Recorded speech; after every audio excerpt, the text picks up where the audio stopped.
So when I got the email to come and speak about this, I figured, well, a couple years ago, I already gave a big summary about Liferay, and you can just find that on YouTube. So I wanted to do something different. I didn't want to just rehash that same talk. And I wanted to do it from a perspective of the trials and the difficulties, pitfalls and dangers that I've felt the last 10 plus years in running a business for the sake of doing business as missions, especially since the term business as missions is obvious to you guys. You guys should know about this. We're here at Biola.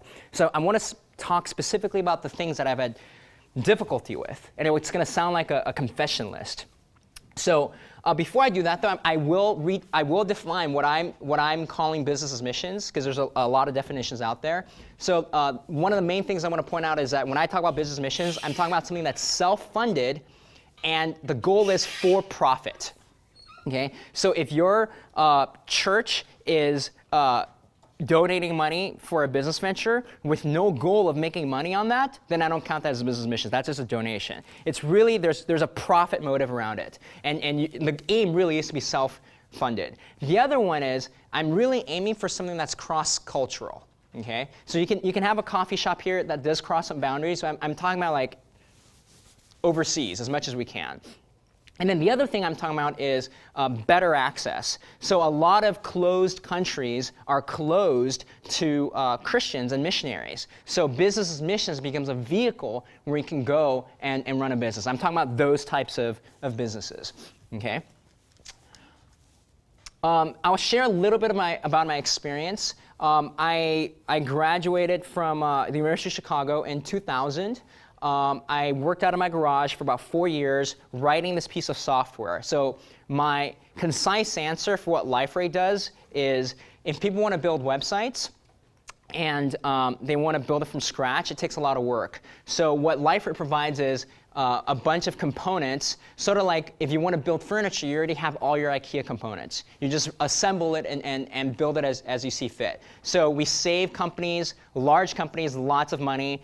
Cisco runs on us. HP's new website runs on us. Lots of companies. You can just go online and see that.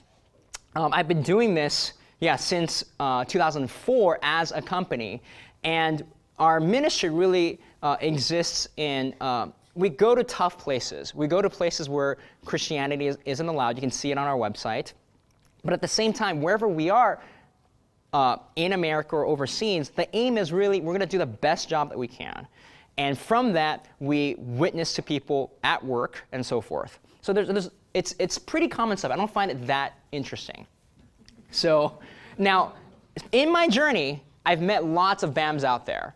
And my goal here today is I want there to be more like us. I want there to be more businesses with a goal of doing business as missions overseas. So when I speak tonight, I'm doing that in mind. I'm like, okay, one of you guys are here, you're going to either work for IBM overseas, you're going to run some shop, or maybe not, or you'll just work overseas, or some of you guys will start your own businesses. What can I share with you guys in my journey that can help save you guys some tears? Okay?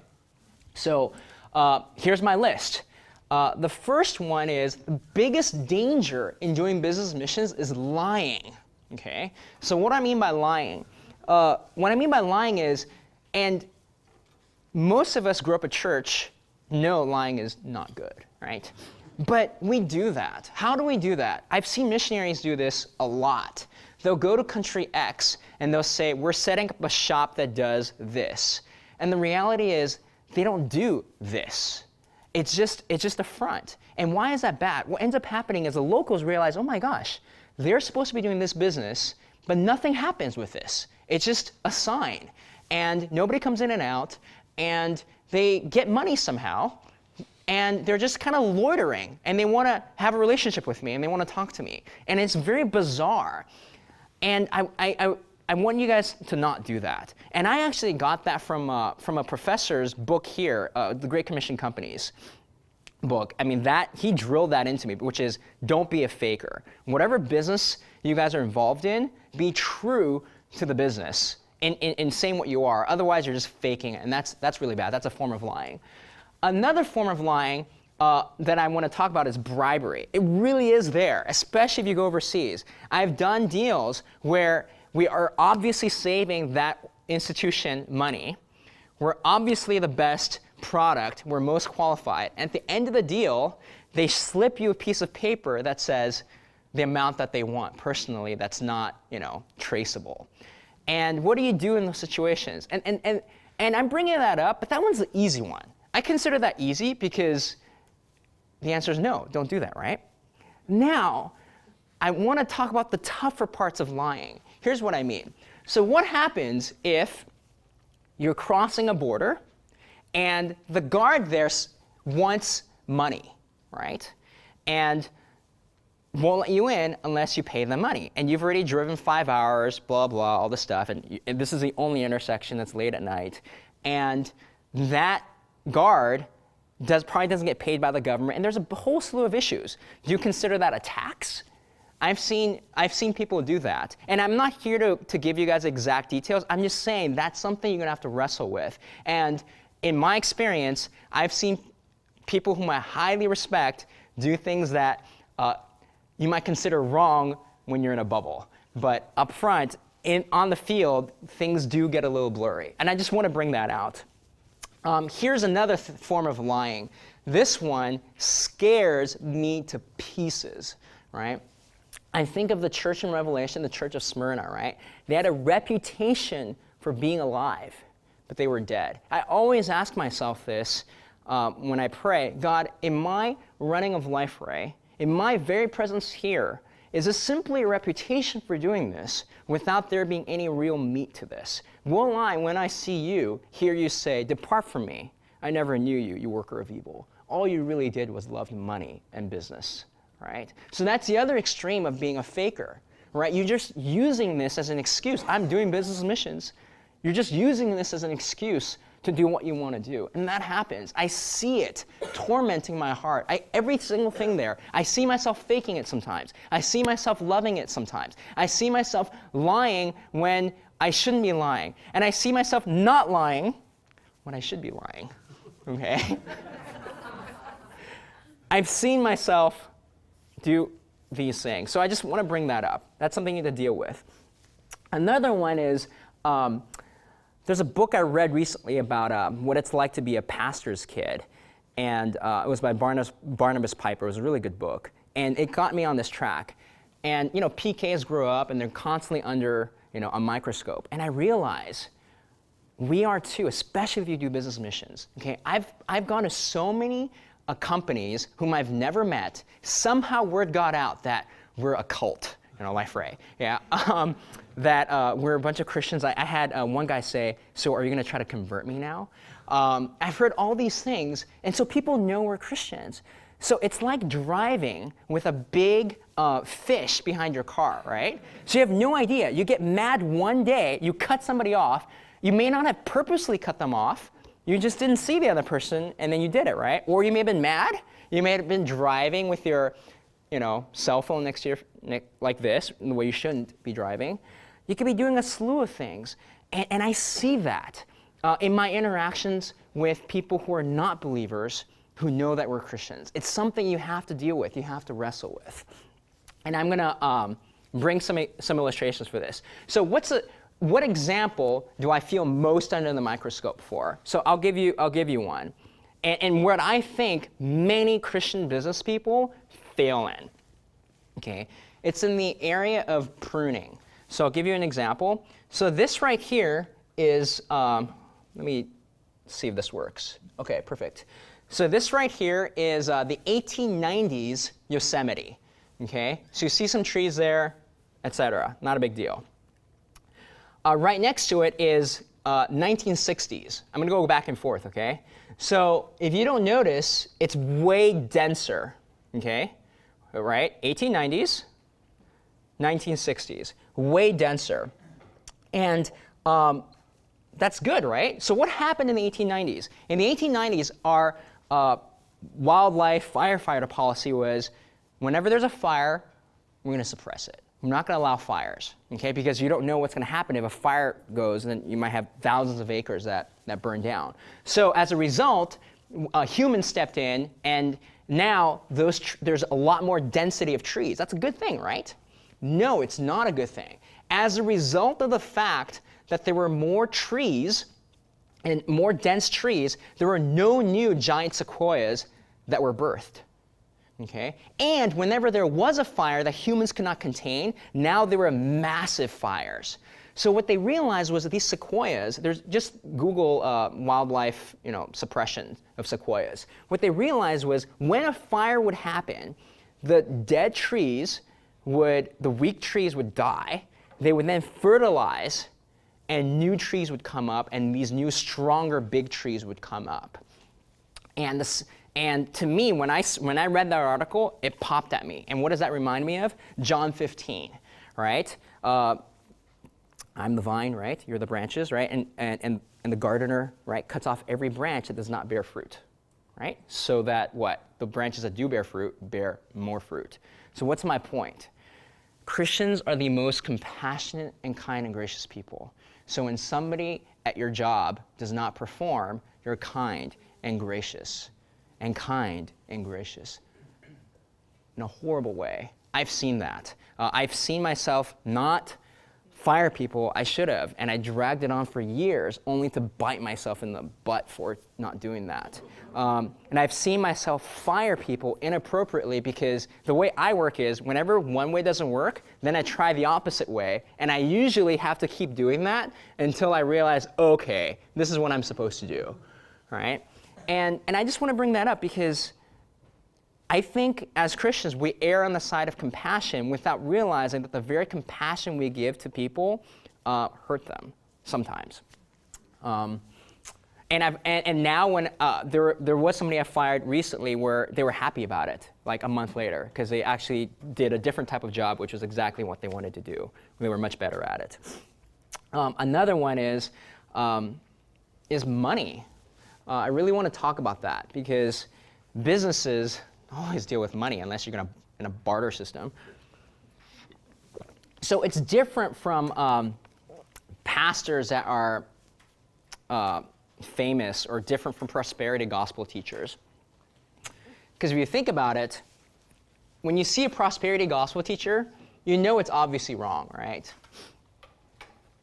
Now, when you own a business, as a business produces value for people, what ends up happening? Your net worth grows. So money is like fire. It's very, very dangerous, right? So I want to talk about money. So money is power, okay? I started seeing this as I got more of it and as I started hanging out with different people. So one story I have is I was younger then and I was helping some guy at a university like Biola, and this guy I was helping out was super wealthy, but his faith, and I don't mean young faith in the sense of a young faith that's pure and good. No, young faith meaning like a toddler that throws tantrums and is immature. That's his faith. Like my Sunday school kids who are in junior high know Christ more than this person. But because he had money, they offered him a board seat in that institution. I was like, wow, how did this happen? How is his theology and his faith going to affect the rest of this institution? It didn't matter because people chase after money. And I realized the power that comes from money. Now, if you grow up in America, you also know that power corrupts. So absolute power corrupts absolutely. So money has this thing that makes you naturally lord over people. Hey, waiter, I want a cup of water now. Right? We do that. You're not fast enough. You lord it over people. It's exact opposite of the way Christ wants us to live. We end up being haughty, which is why Paul has to tell those who are rich, charge them not to be haughty. Haughtiness and pride creeps in. And think about this. At a church, you have an elder board that holds you accountable. And then the congregation. Who holds you accountable when you own something, right? So that's a real danger in business missions. Who holds CEOs accountable, right? It's a real problem. We have to think about that. And so the way I've done it is, even though I started the company, I split it so that between me and my wife for the voting power and amongst a couple of really trusted friends, if I go haywire, they can check me. I can do nothing. All it takes is one of them and my wife, and I'm bound, which is awesome. And I did that on purpose because as I read the scriptures, I looked at the life of David. When he was running away from Saul, he was a really good guy, a really good Christian. When things were nice and his empire was set in place, he didn't have to go fight his wars anymore, and he could do bad stuff. So my prayer for, man, this breaks my heart. I want to just share this anyways. I shared this exact same story with an older gentleman, and I said, he was in Christian ministry for 40 years. And I said, person, I want to learn from you because this is exactly what I don't want to see happen to myself. And he said, okay, let me mentor you. Within 2 years, I found out that he was having an affair the whole time, lying to me. It broke me. So to me, and what happened was because he'd been doing it for decades, his accountability just kind of wasn't there. So you never trust yourself with power. You always put yourself in a position where others can check you. All right, that's how it works. Because, and if you believe in the doctrine of total depravity, you ought to see yourself as capable of horrendous evil, right? So you have to do that, right? So whatever business ventures you do, make sure you have other Christians aligned with you, check you. Okay, you can never do anything, right? That way, or not never, but it just makes it harder. And another thing is, money makes us think that we don't need God. And if your business grows, you think you have this, very humbling, this financial security. Sorry, oh well. Where's my, okay. So Proverbs 18:11, let me see. It basically, I'll paraphrase it while it talks about how, and I'll just paraphrase it. For a rich guy, his money is like a wall in his imagination. So really, money is financial security, right, in our day and age. But we don't realize what keeps your blood vessels flowing. What keeps your cells from going rogue and multiplying like crazy, right? So it's an illusion. There is no financial security, but you think you have it, which is even more dangerous. It's like wearing a seatbelt, but it's not there, right? So money does that. And money makes it harder to be saved. So this right here is an iPhone. Well, you guys know what an iPhone is. And this right here is a thing you plug in there, and then the SIM card comes out. I thought it was really cool, okay? So, iPhone pin. That right there is a camel's ass.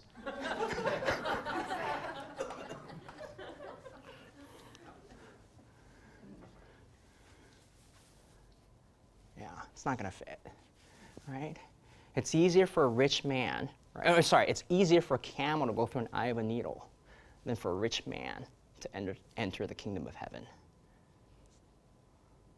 So why do we all want to run businesses? Why do we all have a desire to have more wealth? That's scary, right? So I have to ask myself that. Here's a verse, James 1:11. Again, I'll paraphrase. The rich man, right, fades away in the midst of his pursuits, like grass. Right, just fades away. And I love to ponder these things because everything I'm sharing is public info. It's on the New York Times. It's on their website. I'm not sharing anything that's secret. He worked for a company that is doing like the water resourcing for Qatar's whatever World Cup that's coming up in 2020. So he goes over there, and while he goes over there in a very non-Christian area, right? Their daughter dies. Why does she die? She died because when she was growing up, she wouldn't have food to eat. So she would go for days without eating. She just had eating issues. Sometimes she would go into the trash bin and try to eat. So they had to like find some ways to help her. But this time she didn't make it, she died. So they lost their daughter, okay? And then what do? They arrest him. Actually, both of them. Why? They accused him for organ trafficking. They're like, why? Because you guys are Asian, there's no reason why you guys would adopt black kids. So we're gonna throw you in jail. And how long were they in jail? They were in jail for about 11 months. Separated. In a jail in Qatar, not in America, okay? However bad conditions American jails are, I doubt the ones in Qatar are nicer. But as a result of it, well, you can read online the result of what has happened and what is happening. And now they're still under house arrest. The State Department just issued something saying, hey, let these guys out. They're not doing anything wrong. And the Qatar government still won't let this couple out. They were sentenced to death. And they somehow got it down to 3 years, and then now the prosecutors are saying, no, they need to die. So they're, again, doing this. Just look at this up online. This is happening today. And these are Christians who are leveraging their business skills to go do this. Here's another one. Ronnie Smith. And Anita and Hosea, they were married for 10 years. I guess, these stories attract me because I see parallels, right? And I go, oh my gosh, what price are they paying? You know, these are the heroes. He spent 18 months in Libya. He had a master's in chemistry. He chose not to pursue a PhD or seminary. Why did he decide to go to Libya? He heard a sermon from John Piper and then decided to go. That's amazing. And I found this out from Desiring God's website. And he was a good chemistry teacher, not a bad one. There are newspaper articles from kids there saying how he was actually a good one. Other teachers would just reject the kids who were bad and just ignore them. He would spend extra time teaching them chemistry, making sure they understood the principles. And so what happened? I think as a government, we found some Al-Qaeda bad guys. We either arrested some or killed some. Something happened. So a bunch of Libyans said, as a result of that, we're just going to find random Americans and shoot them. So he's just jogging. And he had sent his wife and son home earlier, a couple weeks earlier, and then he just died. That happens in business as missions when people go overseas and choose to use their vocation for Christ. And that's okay. That's just reality. So may God send 1,000 more. I mention this because in business, there's a lot of adrenaline. And God has so disciplined me in this area. I used to travel around the world a month at a time. So I'd be overseas for a month, do what Paul did, go to a bunch of different places, 5 months in America, do ministry here, a month there, and then 5 months here. So I'd be gone 2+ months out of the year. And I spent time in North Korea. I've been to crazy places. I've seen crazy things. And another one I want to talk about is idolatry, right? If pastors, right, we know that, right, can idolize ministry, right, and men and women, I'll just say a lot of guys I know, okay, naturally worship their work, right? If you're running something that's business missions, it's work and ministry. It's like a double temptation, right? How is it not easy for us to idolize it? Right? Hosea 14:3, behold the work of our hands. Right? God doesn't want us to say that. He doesn't want us to go, yes, software. Right? In the midst of pursuing, and I've seen this in the eyes of younger Christian men and women that I've tried to mentor. I see in their eyes, it's about making a name for themselves. And how is it not? What is in our DNA? right? What do? We kill our brothers, right? That's what we do, right? Cain and Abel. What else do we do naturally as humans, right? We build towers to ourselves so that we go against God's decree of spreading across the earth, right? We do that. And I think this is common to, let's say, a worship leader, right? You would have that too. But business missions too, definitely. And John 5:44 and 12:43. How then can you be saved if you love the praise of man, or if you seek the glory of man and not the glory of God? So as you pursue work, as the rewards of money come, as the rewards of names come, do not let the love of that take hold of you, or else you will be the third type of soil, right? The deceitfulness of wealth, right? Don't let that happen. Stick to the Word of God. Be rooted, and those things will fall away. And another one I want to mention is persecution. I used to think that business missions made you bulletproof. So this guy right here, his name is Peter Hahn. I love this man. Let me tell you his story. His story is way more interesting than mine. So back more than 17 years ago, when was the Northridge earthquake? Way longer than that, right? Whenever that happened, right? He lost everything. And before that, all he wanted to do was make tons of money. And he would do it by leveraging houses. You know, that's how you do it in real estate, right? You make that rises and you take equity out, you put a down payment, you rent it out, and then you have more and more properties. When that happened, he lost everything. For some odd reason, the US government gave him like a $500,000 loan for rebuilding. So he took the money and actually, before that happened, he went to China. And even though he had grown up in the church, he never felt that he had been committed to Christ until after he went on a mission trip. Really weird. Comes back and takes that money and buys a 5-story building right across from North Korea.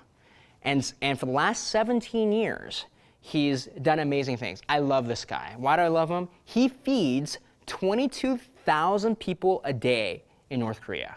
How do you do that? How do you go from being a guy who lives in LA, you lose everything, to scheming, to finding a legal way to feed 22,000 people a day? And these are orphans that nobody takes care of. And how did he do that? He found a way to build factories. And what else did he do? In North Korea, people who travel back and forth, they spend days collecting random things that grow. So there's not much that grows if you can only go as far as you can walk. So he created a bus route system. And and he has 26 bus routes that he runs. I love this guy. And then on the China side, in that 5-story building became a vocational school where he taught people how to cut hair. Not him directly, but he had other people working for him who taught them how to bake bread, cut hair, do a bunch of those things. And a couple of months ago, sorry, let me go backwards. So that model made it so that China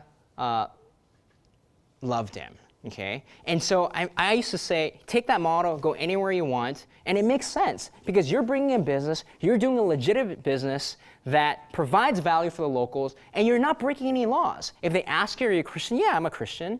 It's by the book. It's the best way of doing it. But persecution still comes. So a couple of months ago, if you read in the news, in Wenzhou, I'm not sure I'm saying it right, but anyways, in that part of China, there's lots of Christians. They call it like the Jerusalem of the East. And they built a huge church with a huge cross. And they had the city permits. But then another government official who's higher ranked than the person who gave the permits flew over there and said, I don't like the cross, take it down. The church says no. So, all right, raise the whole building. Okay, fine. We'll build a human wall to stop you from destroying our church. So now that means because of Christianity, people are willing to rally and go against the government. If you're the government, that's very dangerous. So that puts Christianity in a very bad light. And as a result of that, all Christians are under a much tougher clampdown in China. And so for this guy, it's on, you can just Google his name, Peter Han, H-A-H-N, and just look for the Reuters, R-E-U-T-E-R-S, and there's an article. He's been under house arrest since August, early August. They froze all his accounts. They took away everything. So I don't know what's happening to those kids. All I know is God can take care of them. But I'm bringing this up so you guys know, when you guys do business as missions, it is a bulletproof vest in some situations, but not in all, right? They will come after you. Here's another one I want to talk about. His name is Matt and Grace, and they adopted 3 kids from Ghana. And the reason why this one attracts me is we're about the same age. He went to Stanford. He's an engineer, right? They didn't have any biological children, and for a while, for about 10 years, I didn't have any kids. And they adopted 3 kids from Africa. All right, being Asian American, I know that if I adopt anyone, my parents are not going to like it. If I adopt someone that's not Chinese, they're not going to like it. If I adopt someone that's not Asian, how in the world did these guys do it? So I'm thinking they have to be Christians. That's the only way. So it's assumed. They're not celebrities, so they're not doing this for fame, so they have to be Christians. So what does he do? He and this is, everything I'm sharing is public info. It's on the New York Times. It's on their website. I'm not sharing anything that's secret. He worked for a company that is doing like the water resourcing for Qatar's whatever World Cup that's coming up in 2020. So he goes over there, and while he goes over there in a very non-Christian area, right? Their daughter dies. Why does she die? She died because when she was growing up, she wouldn't have food to eat. So she would go for days without eating. She just had eating issues. Sometimes she would go into the trash bin and try to eat. So they had to find some ways to help her. But this time she didn't make it, she died. So they lost their daughter, okay? And then what do? They arrest him. Actually, both of them. Why? They accused him for organ trafficking. They're like, why? Because you guys are Asian, there's no reason why you guys would adopt black kids. So we're going to throw you in jail. And how long were they in jail? They were in jail for about 11 months. Separated. In a jail in Qatar, not in America. Okay? However bad conditions American jails are, I doubt the ones in Qatar are nicer. But as a result of it, well, you can read online the result of what has happened and what is happening. And now they're still under house arrest. The State Department just issued something saying, hey, let these guys out. They're not doing anything wrong.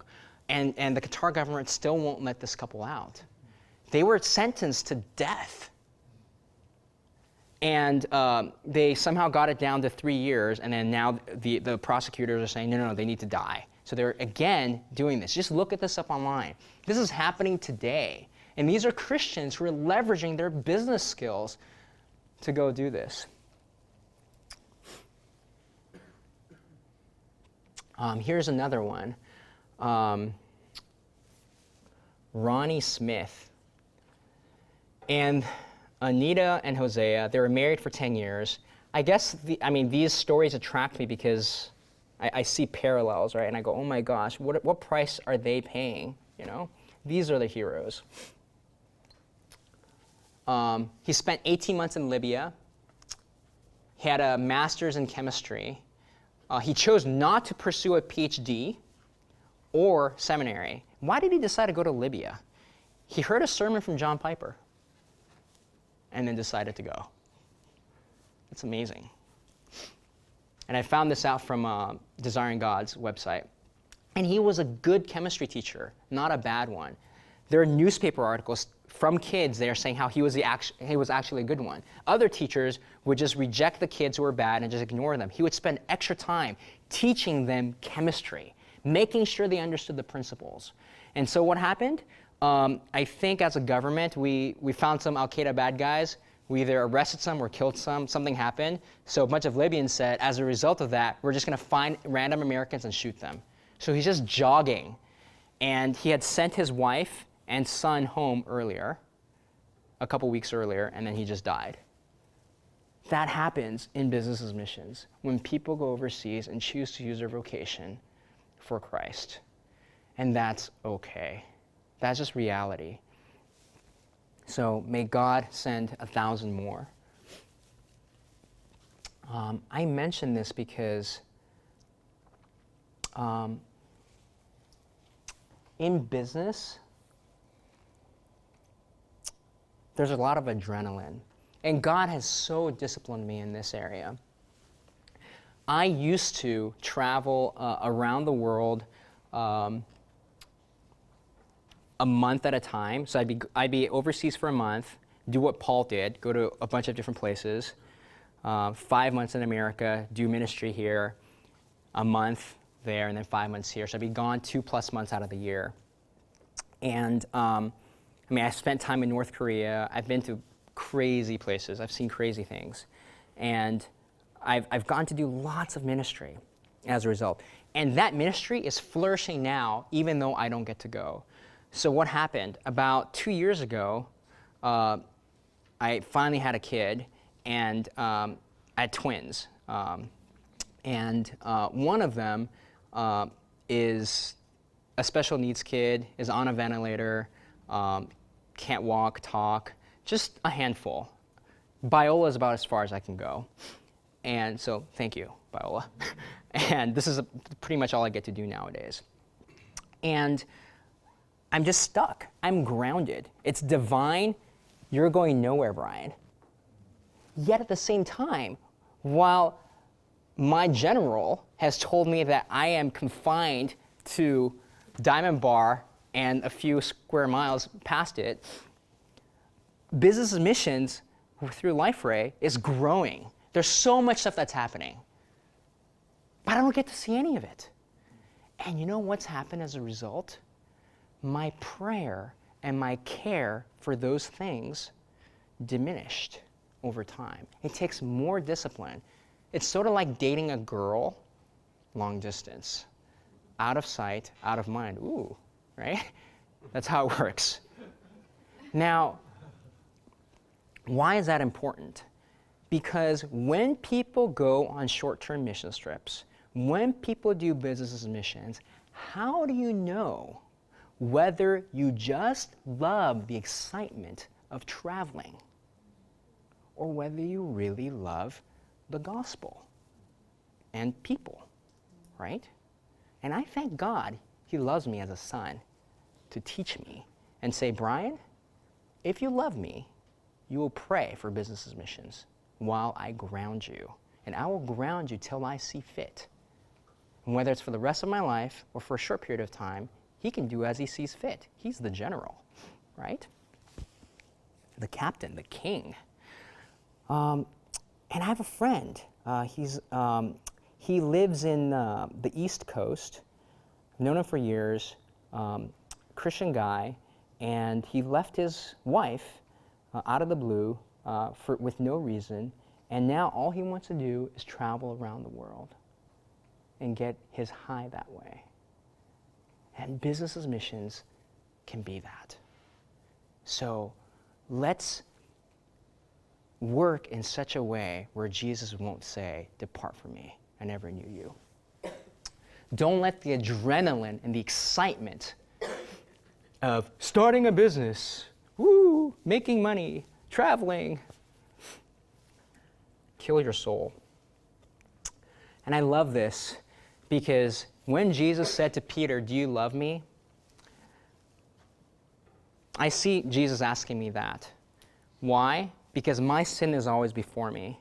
I see all the ways I constantly mess up, all the ways in which I do not measure up to my King. He said, be perfect. I am not perfect. I see it, and it just weighs on me. And then I see the cross and how that paid for all of my mistakes, past, present, and future.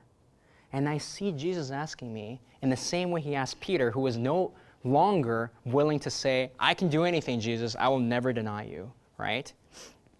Do you love me? If you love me, feed my sheep. So I see that. And if I love Christ, and if you love Christ, build up his church, right? What matters more than anything else, right? It's the gospel, right? It's that the wrath of God, God's infinite anger on us that we deserve, and we can pay that infinite payment infinitely in hell.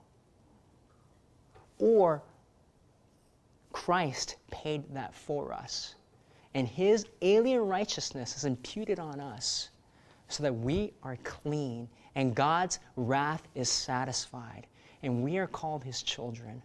And if that is good news, then whatever tools God gives us, whether it's poverty or wealth, whether it's beauty or ugliness, whether it's athleticism or quadriplegism, or whatever God grants us, everything in between, we can put that and submit that to God and say, take it, take my life and let it be, right?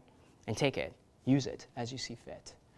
And business missions is an expression of that, and it is a valid expression, as valid as it is to be a pastor, owning a business, working overseas, working here in America, because God has said you're not going anywhere, right? Whether you're overseas or local, whether you're a pastor or not, whatever you have, whether you are a mom and all you do is breastfeed and you don't work, or whether you're a grandmother, whatever tool and grace God has given to you, unleash it. Work it with all your strength. And may through faith, every resolve that you have for Christ bear fruit for his glory. I was intrigued at the beginning when you said you go into these big clients and the guy says, so you're going to convert me now? Like there was a, tongue in cheek. But how is it that these big companies know how Christian you are? I'll tell you this one. So this is with Cisco, actually, because this is many years ago, and I don't think those people who worked on that project are working at Cisco, so I don't think anyone's going to care. So what happened was, this is like one of our first big deals, right? Cisco's redoing their developer network, sort of like they have developers for their products and they want them all to collaborate, right? So they can build it, it'll cost them this. We give you the pieces ahead of time, you reassemble it, it'll cost you this. And so, use us, right? So they come, and we have no office space at the time. So we're like, should we go rent a hotel room? And I said, no, let's just be real. And they show up at our church. And so they come from the airport, they use a bathroom, and our church is not nice. It's not a mega church. It's like a rundown, bathroom from the 80s, okay? So I use a bathroom too. I'm peeing there. He's peeing next to me.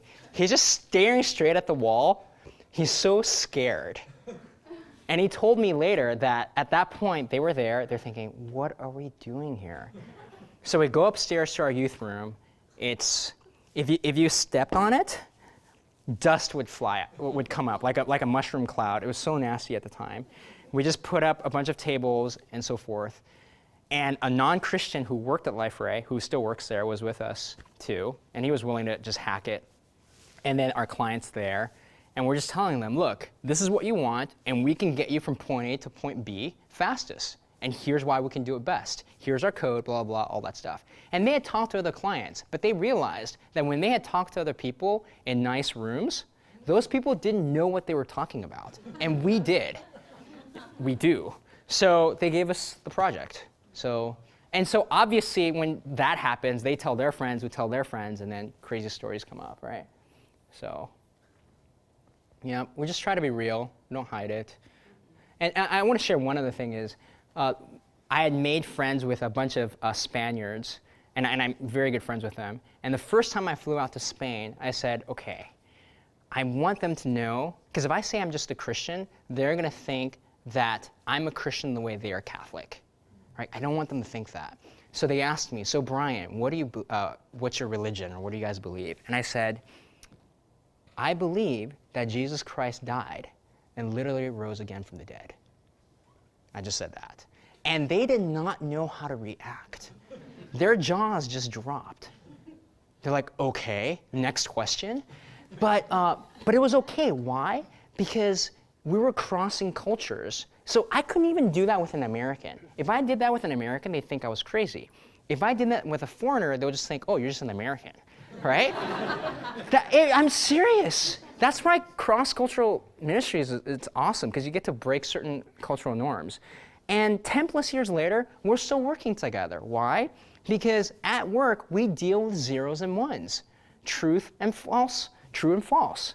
And guess what? In this realm, we're very, very consistent, right? And then what I then try to do is, and I have to thank God for Biola. I took the apologetics certificate program here, and I'm telling you, all that stuff has aided me for years. So one of the things I learned there is there's no such thing as randomness, right? And if you look at computers, you can't make random things. So anytime, it's just impossible. So what do you do with a computer? You try to take time and you multiply for some number that a human has to predefine. So you can't come up with randomness. Here's another thing. In software, nothing can ever interpret itself. It must always be interpreted by truth outside the system. So you have a program, it's run by the iOS program, right? So you have an app, so iOS covers it. Well, what interprets iOS? It's the hardware of the phone. Well, how does the hardware of the phone work? By the physical laws of nature, right? So everything has something else about binds it. So I'm the one that's being consistent, and I'm saying, see this program, right? Look, what interprets us? We self-interpret. Well, why? How can we self-interpret? I don't see anything else that self-interprets, right? Or another one is the cosmological argument for the existence of God, right? Which is very simply, there's a finite universe here. Whether you believe in a young Earth or old Earth doesn't matter. And for the record, I believe in a literal interpretation of Adam and Eve.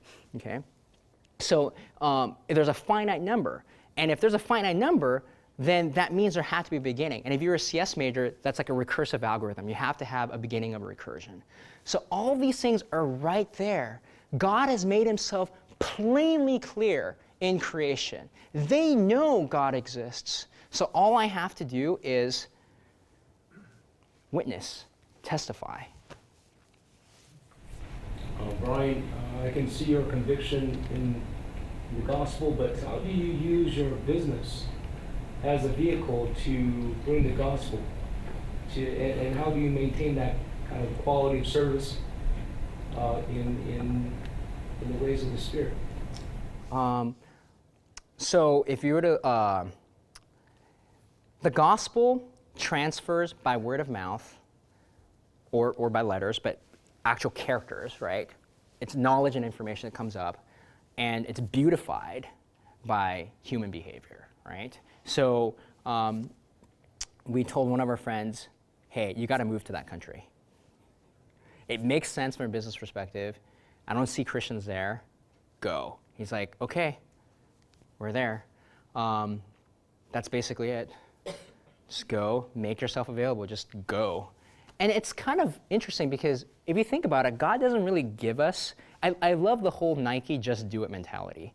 I really tell my guys, I'd rather them just pick up your gun, fire, and then aim. I tell them all the time, just make a mistake, I don't care. So we just do that, and we just go, and going and sharing the gospel is part of that. I mean, it's not that different. And you can do that here locally, just share, just speak and act. Yeah, you mentioned you were broken or disappointed because of your accountability partner and some discretion. Yes. How do you pick accountability partners now? Yeah, so I was really looking for an older gentleman that could help me, and God has just never given that to me. I've constantly asked God, like, God, give me an older gentleman. And my only mentors, or my best mentors, are virtual. It's just what I've, honestly, it would be John Piper from Desiring God. Like, I read that website, it's transformed my life. It keeps me in check in so many different ways. But then I have peers, and those are peers that were my college roommates, my wife. Like, my wife is awesome. Like, yeah, she keeps me very, very accountable. So, and I ensure that, yeah, I just make it so that if I were to do something bad, light would be on it, right? That's what John says, right? We don't want to come to the light because it'll expose our dark deeds. And just confess and just constantly be plain and outward and real. When you started Liferay, did you put together, when you talk about the business's mission, did you have a plan and make that part of like your mission? And No. So that's the other thing. This was not our goal. So my original goal was I was driving down, I was just driving, and I would constantly hear on Christian radio how you can get a divorce, how you can lose weight. Those are the ads, and that made me so mad. I'm like, I'm gonna change this. Well, how am I gonna change this? Well, this is before Gmail. I'm gonna make a platform that provides email access. I'm gonna provide it to Christians, and then I'm gonna subliminally, with ads, change how they think so that I can point them toward a solid Reformed theology, okay? That was my goal. And so in order to do that, let's start off with my church, who needs a website. Okay, let me build that. But as I built that, in order to build this, and this is why God never tells you where you have to go. He just tells you, okay, turn left now. He doesn't tell you the destination. Well, he tells you the ultimate destination, which is life with him forever and ever. But the journey, it's kind of foggy. So I wanted to do that, and I built the components, but then the churches never used it. And businesses started using it, and that's how it transformed. And so by 2004, all these businesses wanted to use it. So then my goal was, okay, let's make money to give money toward missions. So we did that. And then one day, if we make a ton of money, we're gonna make movies, because that's how we're gonna transform culture, right? By making movies. And then I realized, wait, Lord of the Rings is already out there. I've seen tons of good Christian movies with lots of Christian symbolism. People aren't changing. Forget movies, right? Sorry, that was my role. I'm not gonna do that. And then, here's the cool thing. I really have to thank God for this. I was like, no, we're not gonna go overseas. We're gonna stay in America. A competitor opened up an office overseas in Vietnam. And I'm like, oh my gosh, they're gonna be able to they hired 100 people out of Vietnam. I'm calculating the cost of hiring people in America. Okay, we have to go. Well, they're Vietnamese, they're gonna go to Vietnam, where am I gonna go? Okay, I'm Chinese. And then my partners are Korean, so let's find the most Chinese-Korean place we could find. And that's what we did. We found the intersection of China and Korea, and we opened up an office there. So I kid you not, I'm not a great visionary planner. I just go, okay, this is the word of God, this is how I'm supposed to be faithful. Okay, what are my options? A through Z, only C lights up. Okay, I'm doing C. Next step, D or E. Ooh, D. Okay, next. That's how I operate. I don't really plan very much ahead. All right, thank you guys. We hope you enjoyed this message. Biola University offers a variety of biblically centered degree programs, ranging from business to ministry to the arts and sciences. Learn more at biola.edu.